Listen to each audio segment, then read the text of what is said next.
So we're going to move on here in this next section and talk about natural law versus man's law.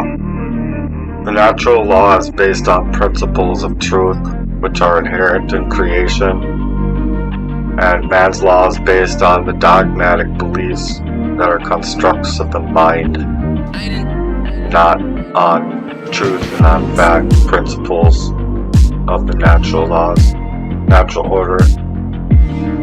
The natural law is harmonized with due to knowledge and understanding. So it's harmonized with our due diligence that we make with our knowledge and understanding, versus man's law is compelled with due to fear of punishment. And so, like, they create all of these laws legitimately to tell you that they're providing you with your rights, but they're not. They're actually stripping you. They're making these constructs to strip you of your rights. The natural law, universal, exists and applies anywhere where the universe is, regardless of its location. So, whole of the universe. The natural law applies to the whole of the universe that can't be affected or afflicted by these decrees and stuff like that. And so that's why I think it's really important that people take it there. But man's law differs with location based upon the whim of its legislators. So it's basically moral relativism, where as long as it's good for us, then we'll go with it. But if it's not good for us, then we don't want to go with it. And then natural law is eternal and immutable, and it exists and applies for as long as the universe exists. Natural law can't be changed, it can't be maneuvered. It's immovable. It's just like the Lord is, immovable. Love, law, singular. Man's laws are many. They change with time based on the whims of its legislators. Again, it's just moral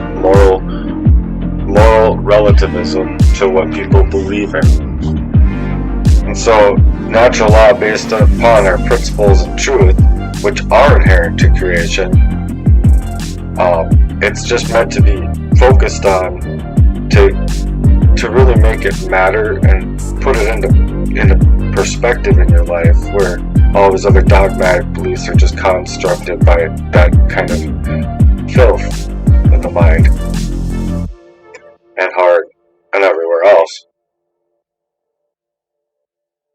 So natural laws is harmonized with due to knowledge and understanding, and not harmonized with due ignorance. People ignore the facts, and they want to ignore the facts, and they will ignore the facts, but it still doesn't make that they're right.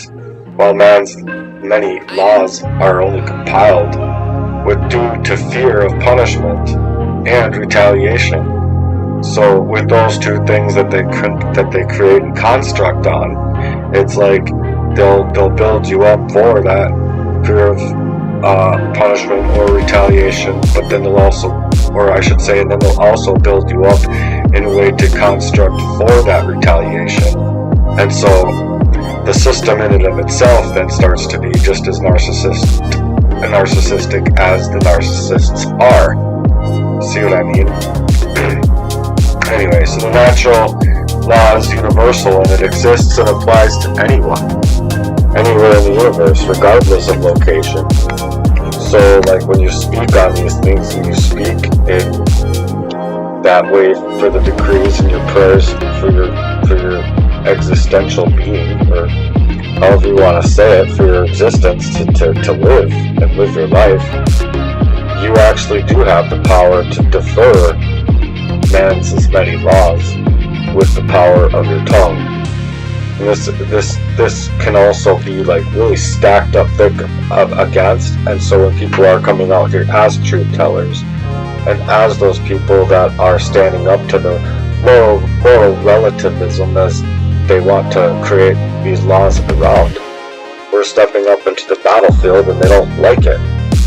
They don't like it because we just see things differently. We see things in a way that takes right and wrong from a different area, not objective or inherent to creation based on the whims and actions, but that they're inherent by law. Every man, every woman knows what's right and wrong. At some point or another, they go wrong, and oftentimes they get led into the idea that all of the wrongs that they are living in are actually right, when in fact they aren't right. They're wrong, and they're morally incorrect. The wrongdoings are many, but the list here pretty much sums it up. Murder, assault, rape, theft, trespass, and coercion. Many of the wrong behaviors that we could witness today are these: initiate the aggressive behaviors of violence. The actions are violations against our natural rights, and therefore constitute violence. And you can contemplate any wrongdoing that you want in the face of the earth, and you will recognize it. Any single wrong behavior that you can think of is based upon theft. It's based upon stealing upon somebody's body, stealing up to assault them, stealing up to rape them, stealing from them in general, stealing to trespass, and to go and meddle in where they don't belong, and then stealing through coercion, taking in others' free will, which does not belong to them. And so these are the kinds of things that I've been speaking on, because that's the kinds of things that these hackers and hijackers do. And so when you're coming to a T, and you're coming to a head with it, I mean, you don't want these things to actually be the case in your life. So it's not like, oh yeah, I'm doing this for attention reasons. No, I'm doing this because this is the actual story of my life. The actual things that have been affecting me in my life. And so, theft is one form of another, where the only one law in the universe is don't steal. You have no right to take away anything that isn't yours, and you know it. So every wrongdoing comes down to an act of theft. Murder is taking that of someone's life without just cause, which does not belong to them. That is their life. Assault is just taking another person's physical well-being, which does not belong to them. Rape is another way of taking away someone's sexual free will without consent, which does not belong to them. Theft itself is property, which doesn't belong to them. Trespassing is another security breach by entering into their dwelling place, which doesn't belong to them. Meddling, and then acting in coercion is to take another's free will, which does not belong to them. All of which kind of tie into the kind of abuses that have been happening to me. Every wrongdoing is a form of theft, and there is no other wrongdoing that you can think of that is not another form of theft, or a theft of some sort. So it's always natural law versus man's law. So if a man-made law is in harmony with the natural law, it follows logically that it is redundant, since it is stating a truth that is inherent, pre-existing, eternal to self and self-evident. Therefore, it is both irrelevant and unnecessary.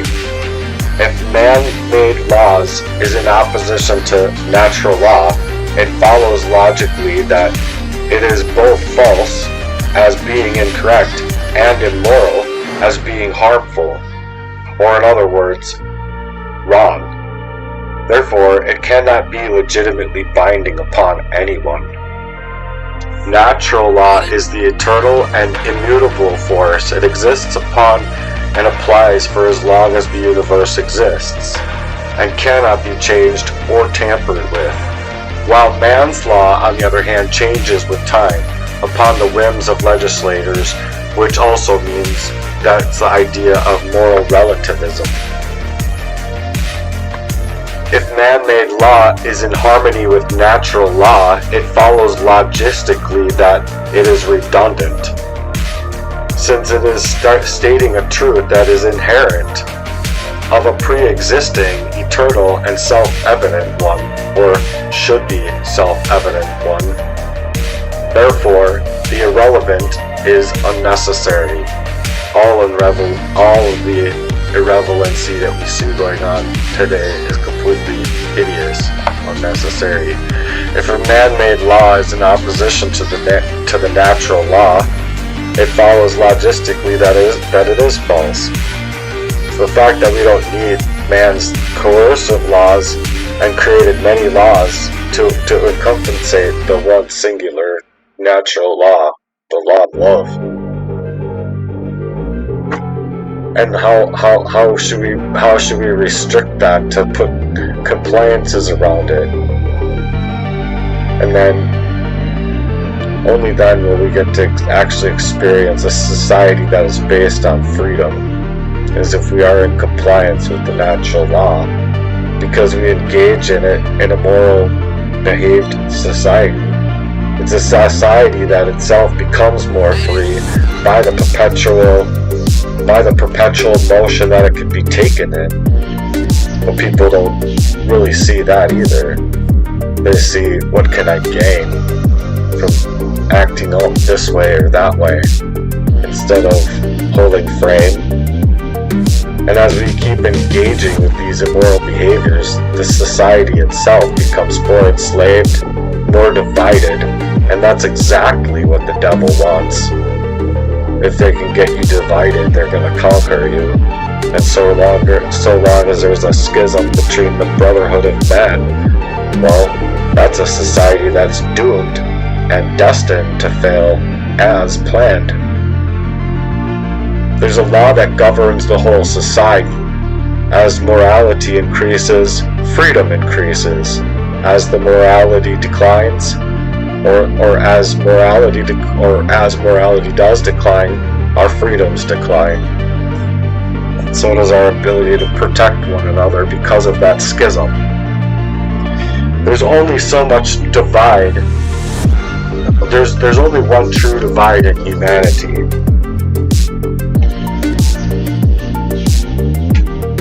There's only one true divide that separates us into two distinct types of individuals. The critic for the divide, or the criterion for this divide, is whether or not an individual believes in authority, and therefore believes that there is legitimacy to slavery. That is what the belief in authority is. It is the belief in the legitimacy of slavery. Just like that of a right-wing, left-wing paradigm, the Democratic or Republican believer, the only two real differences of types of individuals is whether or not they are a statist or an anarchist, or they're a free person, they're a sovereign person.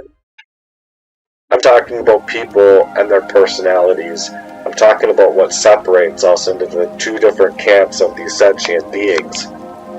Statism is the belief of that brilliant idea that we give a small group of people to the right, or the statism belief is that we give that power to a small group of people that somehow give them the right to kidnap, imprison, harass, steal, misalign any individual and in any ways that they want. Give them any kind of justice in any kind of jurisdiction that they want.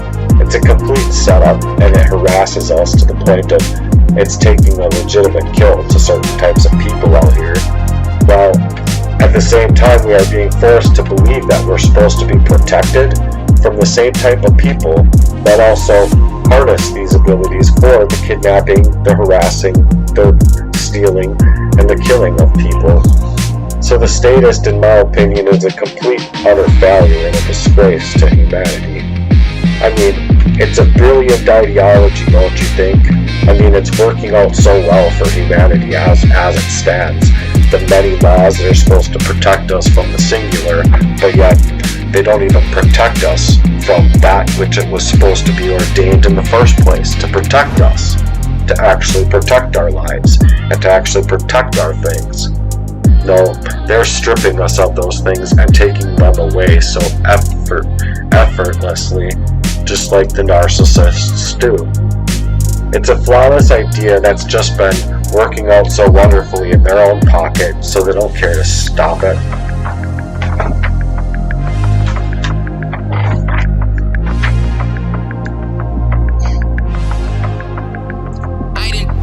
Jesus was an anarchist and didn't follow the laws of the land.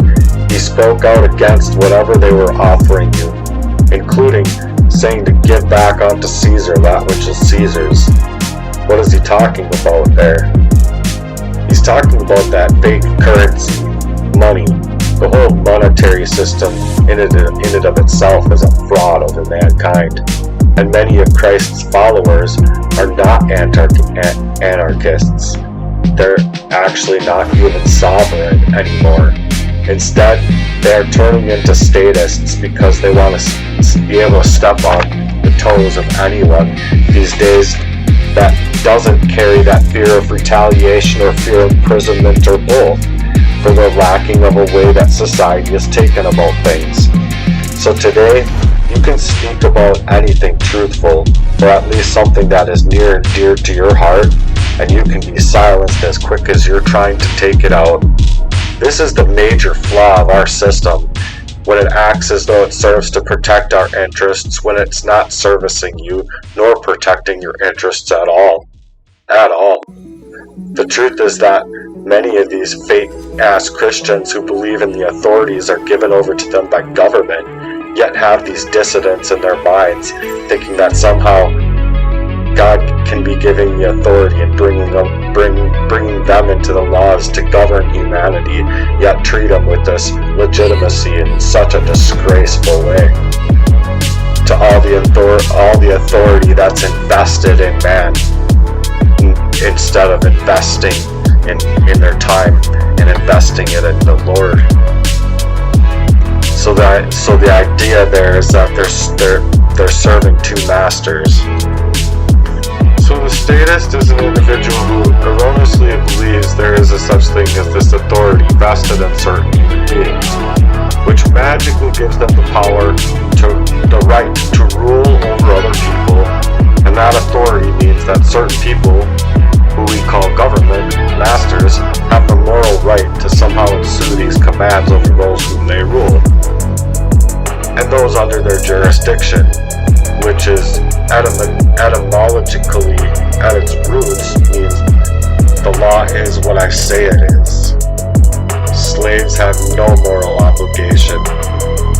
They obey the arbitrary dictates, these laws set by their masters, put in place supposed to simply remove your euphemisms and protect the idea that a statist is someone who believes in the legitimacy of continuing this act of slavery, even though many people know it as such and many people see it as such.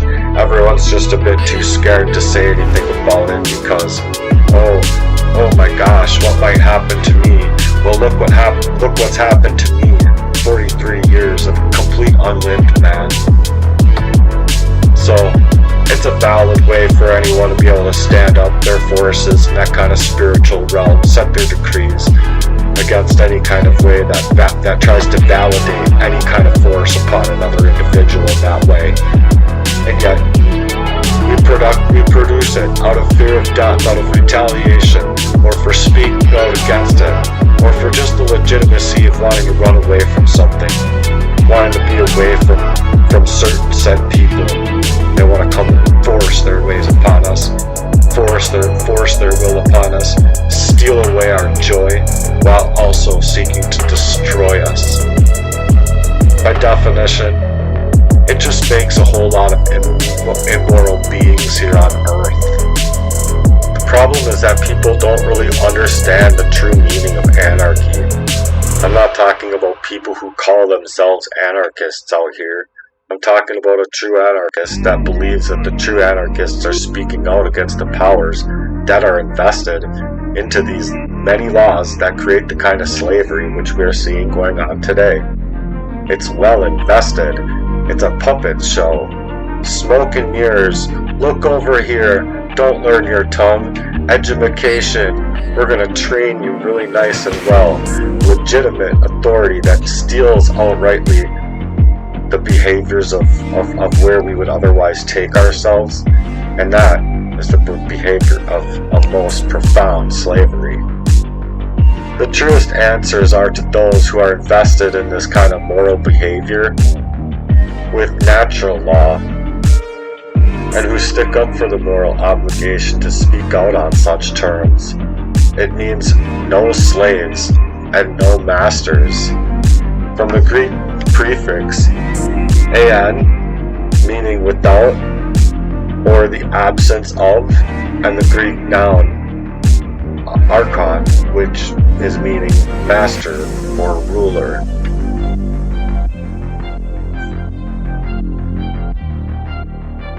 So that's where the word stems from.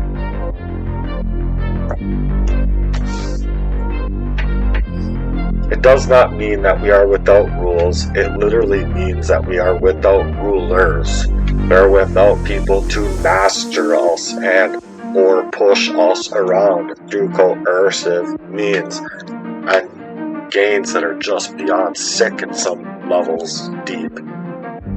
Anarchy does not mean without rules at all. The true meaning of freedom is no masters and no slaves. And then ask them the first thing about what they have, the first thing that they think about when you tell them what they think of, or what do you think about when you think of freedom? What's the first thing that comes to your mind? Because that is what anarchy is really delegated from. It is freedom. It is freedom from being overrun with injustices, unjust laws, and actions which are immoral men upholding the title of having your own life, your whole life, in their hands, through coercion and through the many uses of many more laws that order these kind of breaks and schisms inside of the human spirit. Anarchy, simply put, just means freedom. We want freedom.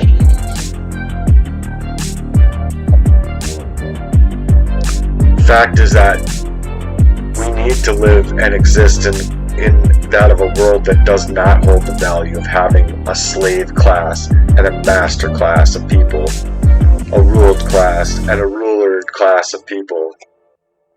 You could look at it another way.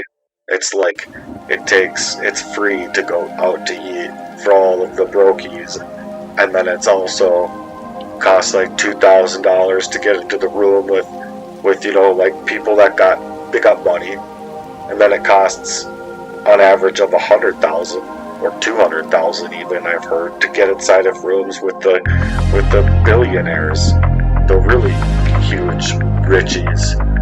So people are already living in a society that upholds the natural law because it's the laws invested in us by creation.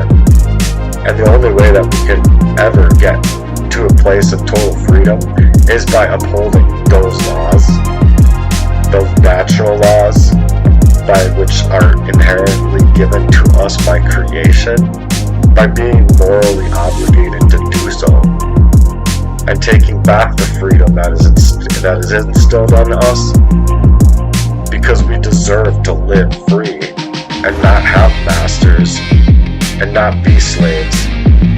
Yet without a people acting in a morally obligated way, we continue to see this perpetual downward spiral to coexist with the slavery that people don't want to see of today, and through coercion and violent and oppressive behaviors against those truth tellers and against others, coming from very, very comfortable men, I might add, to add and continue to press upon their so apathetic ways to ruin your life into tyranny and to throw you in duress.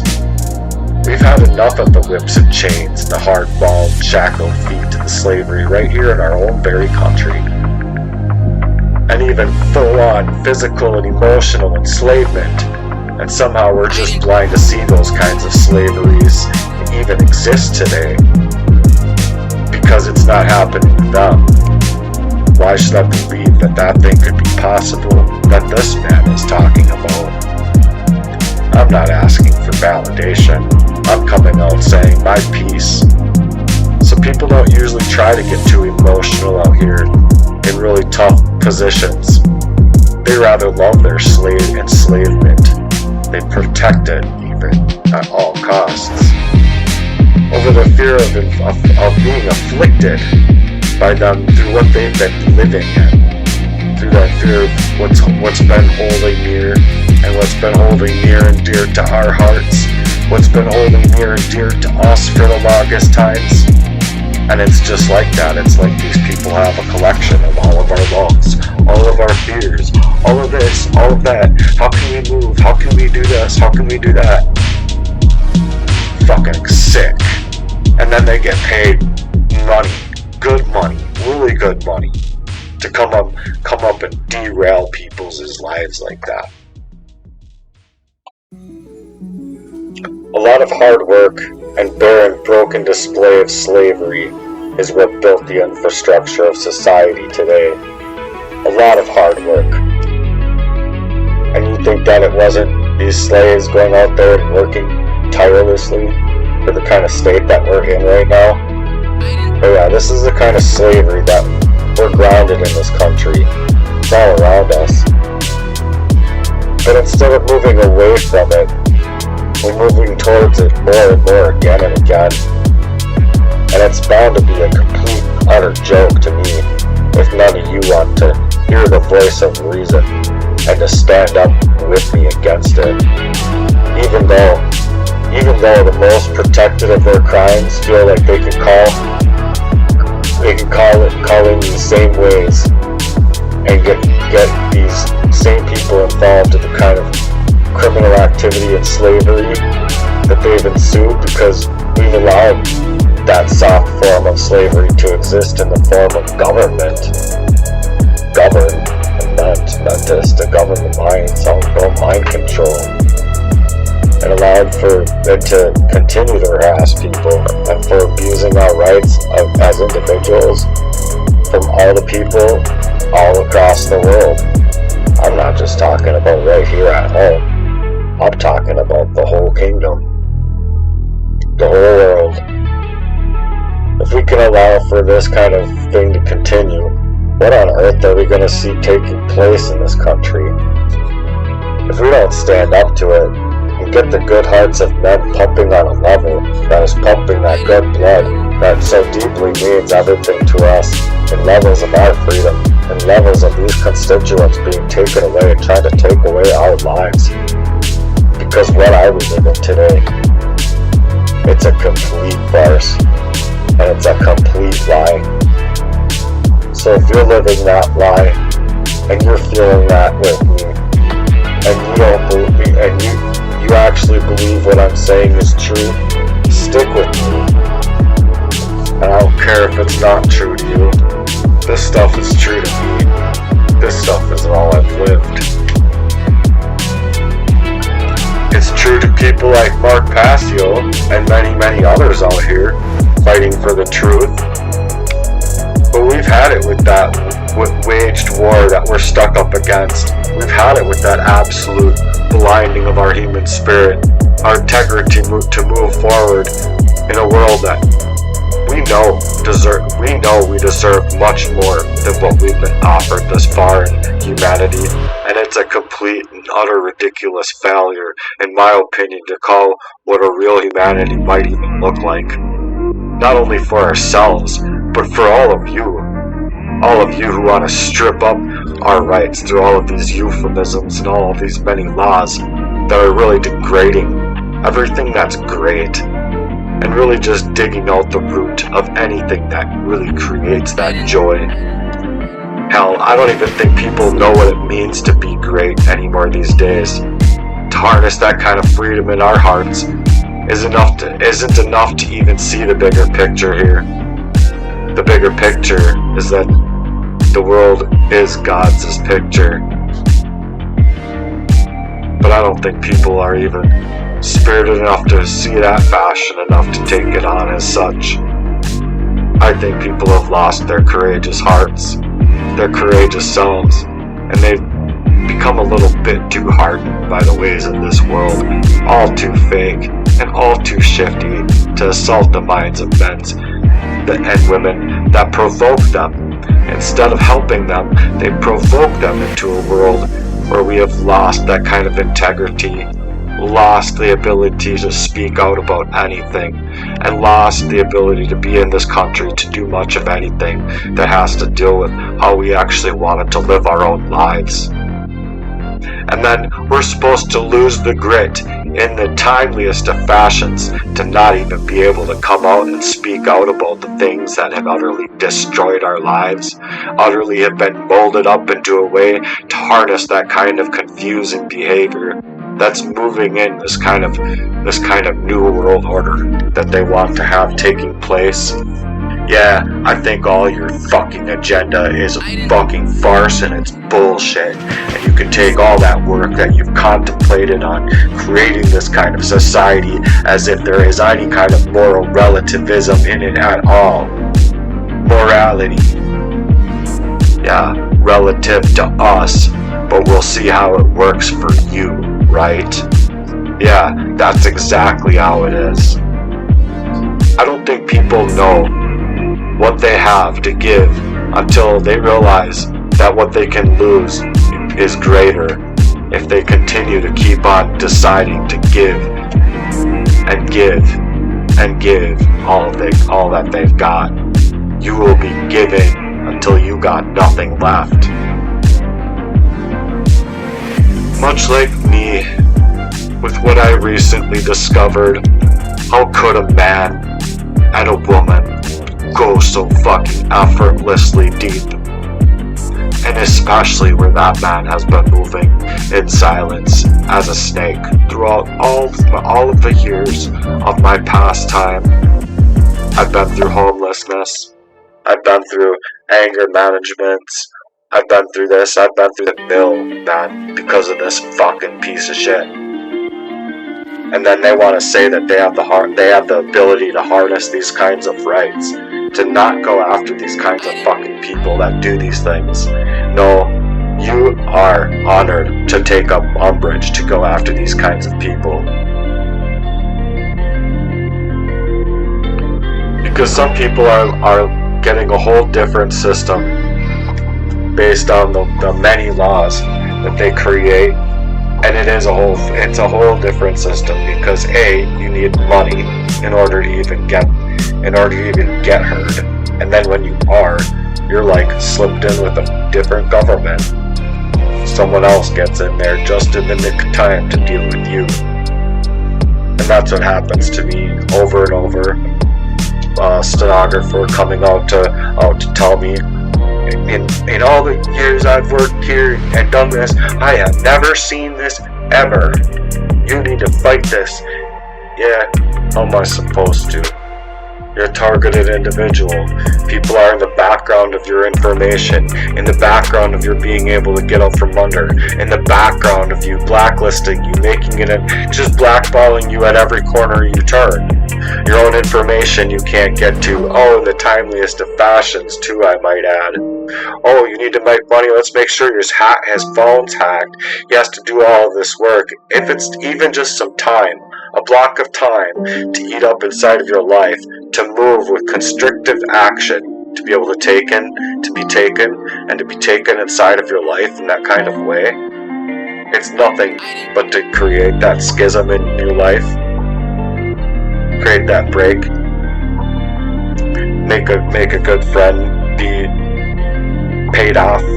I don't, these are things that happen out here, and I think these are the things that are happening in my life, and it's gotten scarier and scarier and fucking scarier, and now it's like, oh, I'm being chemically attacked, and I'm sorry, I've had anxiety attacks, I've had panic attacks, I know what my body feels like, from said attacks.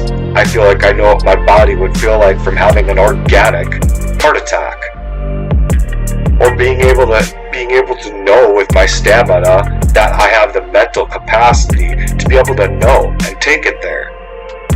So I think a person knows what's happened inside of their bodies in times when they are being disassembled, for lack of better terms. I've seen everything between the wells inside of this. I feel like I've gone all the way down to hell. Mainly, I don't need any kind of greed from where these people could have been present inside of my life. I don't need any more of that kind of greed. If you asked me, it shouldn't have ever been present to you at all. But the fact of the matter is that this perpetual state of slavery, this perpetual state of narcissistic maliciousness, and the perpetual state that we're living in keeps on circulating around our lives, and the occult is at high force in favor of keeping the banks and the corporations happy while ensuring that all you people aren't going to live as though your eyes have met the feast, or your eyes have met the joys, or your eyes have met anything inside of your lives that they seek to sell you, and they sell you, or sometimes even suggest they give you. Because usually when a person is in duress and they're lopped off in that kind of way, you might not want to trust the first hand that comes to feed you, because it's all being in a design to strip you away from you, and you definitely can't trust people then, because when it all comes down to the unfair practice of slavery, and you coming up to the plate and you having a real plight in this fashion, you can't move about. You can't go about. You don't know the actors that are out here, man. You don't see the things that I'm going through. Like, I was in a fucking car accident right after all that fucking sleuth of an abuse to my phones. And then I barely have access to my own accounts, and everything was taken over, even in my life with who I was with then. So you can't tell me that this man isn't moving with absolution and aim. And look, oh, I think she also has a man and moved far away too. You know what? I think the world without Christ is a whole bunch of lazy ass people that don't want to do any kind of heart's work for their fellow man. They created all of this, and look where it's heading us. People want that war, but they want to make sure that they're able to convert that war and make sure that you're not going to be able to do a thing about it. Well, I suggest otherwise. Set your decrees, people. Learn the decrees and learn the power that you have on your tongue right now, and let's make thwarting attacks in the spiritual battlefield against our freedom, against these things that seek to suffocate us and drain us out of being able to live as a whole integer for maybe even a day of our lives. We should be protected to be able to dream any dream and live the lives that we anticipated living without these coercion and covert attacks against us.